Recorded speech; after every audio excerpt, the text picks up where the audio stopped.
Isang mapagpalang araw po ng Sabado, February 7, 2026. Mga kabayan, meron tayong pinaka-latest na weather update sa lagay ng ating panahon.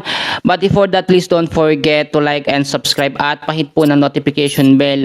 Maraming salamat po. Magandang balita po, ang Bagyong Basyang po ay lalo pa pong humina sa pagiging isang low pressure area. So ito ay huling namataan kaninang alas 2 po ng madaling araw sa coastal water po ng Anini Antique at isa ng itong ganap na low pressure area. Pero ito, kahit ito ay humina na sa pagiging low pressure area, magdudulot pa rin po ito ng mga pag-uulan sa ilang bahagi ng ating bansa. So hindi pa rin tayo pwedeng maging kampante dahil nandyan ang isa pang weather system na magbibigay ng pag-uulan, which is ito pong shear line. So babanggitin ko po muna yung mga lugar na patuloy pa rin maapektuhan ng trap or extension po ng LPA o dating Bagyong Basyang. Sa parte po ng Luzon, southern portion po ng Occidental Mindoro, kasama po ang southern portion po ng Oriental Mindoro, including Cuyo Islands, Cagayan Silio Islands at Calamian Islands, kasama rin ang southern portion po ng Masbate, makakaranas po ng isolated light rains and heavy rainfall lalo na po sa hapon at sa gabi dahil sa trap or extension po ng low pressure area. Kahit po humina na sa pagiging LPA ang Bagyong Basyang, may epekto pa rin ito. May mga pag-uulan pa rin po at kasi nandyan pa rin ang shear line, so may mga double effect pa rin tayong possible na maranasan.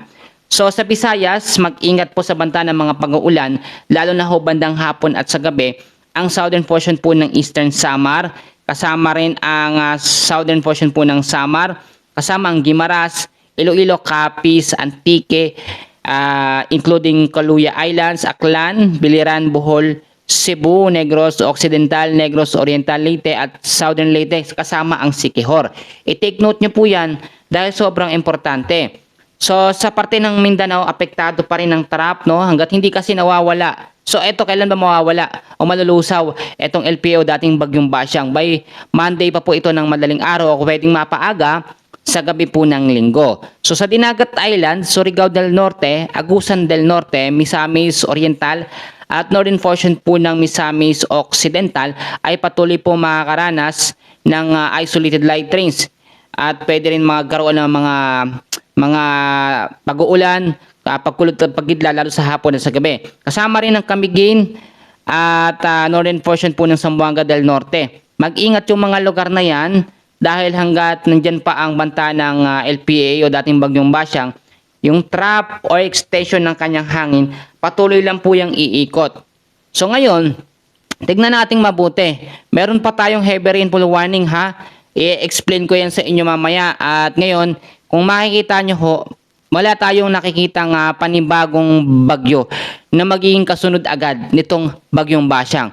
Maraming naglalabasang update, may panibagong bagyo na naman daw na kasunod ang Bagyong Basyang. Pero ito po wala pa, no? Kung titignan nyo sa may bandang silangan ng ating bansa, kahit po cloud cluster, wala pa naman. Doon din sa tinatawag natin na tropical cyclone threat potential, wala rin namang nakikita. Pero ito, para din hindi kayo malito, kahit wala pong panibagong bagyo at malusaw na itong Bagyong Basyang, meron pa rin tayong mararanasan ng mga pag-ulan dahil lumakas naman ang epekto ng shear line o salubungan ng malamig at mainit na hangin. Nananatili pa rin at present pa rin ang northeast monsoon or hanging amihan. Yan ang isa sa dahilan kaya hindi lumakas or naging typhoon o super typhoon na ito pong Bagyong Basyang. Lagi ko sinasabi na kapag tropical depression or mahinang bagyo at merong northeast monsoon, hindi yan lalakas sa pagiging typhoon o super typhoon. At ganun ang nangyari dito po sa Bagyong Basyang. So dapat lagi nyong tatandaan, kapag nasa amihan season tayo, hindi nagpe-penetrate o natitrigger yung mga bagyo para lumakas na lumakas. Pero kapag nasa habagat season tayo, dyan medyo delikado dahil medyo mainit ang hangin ng habagat. Yung mga LPA, mga bagyo, kahit mahina yan, napapalakas, nagkakaroon ng intensification or rapid intensification. So eto po, dito naman tayo sa heavy rainfall warning. So ito ay dahil po sa bagyong dating Bagyong Basyang na LPA na lamang at sa shear line, makinig pong mabuti. Ngayong hapon po, meron tayong 100 to 200 mm sa dami ng pag-uulan pa rin sa may Negros Occidental, Antique, Iloilo at Guimaras.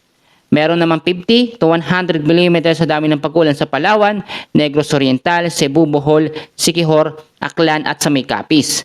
So ngayong hapon po ng Sabado hanggang sa Linggo ng hapon, meron 50 to 100 mm sa dami ng pag-ulan sa May Palawan. Yung mga lugar na yan ay dahil sa trap or extension po ng hangin ng dating bagyong Basyang. So ngayong hapon din, hanggang sa Linggo ng hapon, dahil naman po ito sa shear line ha, take note nyo po, meron tayong 50 to 100 mm sa dami ng pag-uulan dyan sa may Quezon, Oriental Mindoro, Marinduque, at Camarines Norte. By Sunday ng hapon hanggang sa Monday ng hapon, eto wala na po yung LPA nito pero meron tayong shear line. Merong 50 to 100 mm sa dami ng pag-uulan sa may Quezon, Camarines Norte, Camarines Sur, at sa may Catanduanes. So merong nangungulit sa atin na ating kakilala at kababayan natin. Sabi bakit daw ang parte ng Metro Manila at ilang bahagi ng Luzon sobrang init daw, no? Maalinsangan, tuyo talaga ang lupa, hindi nakaranas ng pag-uulan kahit po merong bagyong Basyang. So alam nyo, ganito ang explanation. Ang bagyong Basyang po, yung tinatawag natin na radius o lawak niya, hindi naman sobrang sinasakop buong Pilipinas. Meron kasing mahinang bagyo, kahit tropical depression, pero sobrang lawak ng distansya na naaabot ng hangin niya, kahit po hindi direktang dadaanan ng Luzon, naaapektuhan. Ang bagyong Basyang, iba ho ang senaryo. Maliit lamang o hindi kalawakan ng sirkulasyon ng kanyang hangin, kaya parting Mindanao, kung saan siya malapit, Eastern Visayas at Western Visayas po, ang kanyang naaapektuhan. Ito, makakaroon po ng mga pag-uulan ang parte po ng Metro Manila at ilang bahagi ng Luzon dahil po sa shear line. So, kinakailangan alam natin kung bakit magkakaroon ng mga pag-ulan sa mga area na yan kahit pawala na o pahina na eto nga pong bagyong Basyang. So, ang shear line kasi lumakas simula nang naglandfall eto nga pong bagyong Basyang sa parte po ng Visayas area. Dahil sa sirkulasyon ng hangin, nagkaroon po ng movement ang kumpol ng kaulapan which is nagpa-trigger po sa shear line para ito ay lumakas at ma-develop para mas magpaulan pa. Kasi noong nakaraan, wala na tayong itinataas na heavy rainfall warning kahit may shear line, no? Pahina na ng pahina yon. Pero dahil sa bagyong Basyang, ito ay lumakas ulit. So, ulitin ko sa inyo, sinilip ulit natin, tinignan natin sa update natin sa tropical cyclone threat potential.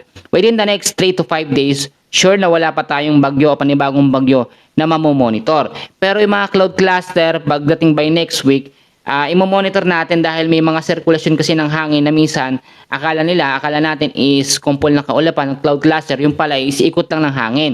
Kaya mas maganda ina-clarify po sa ibang update kung eto nga bang cloud cluster is magiging isang ganap po na bagyo. Sa ngayon mga kaibigan ko, mga kababayan, yan muna ang pinaka-latest na update natin. Maraming salamat, mag-ingat po tayong lahat, magdala ng payong jacket kapote, panlaban po sa mga biglang mga pag-uulan. Maraming salamat at God bless po sa inyong lahat.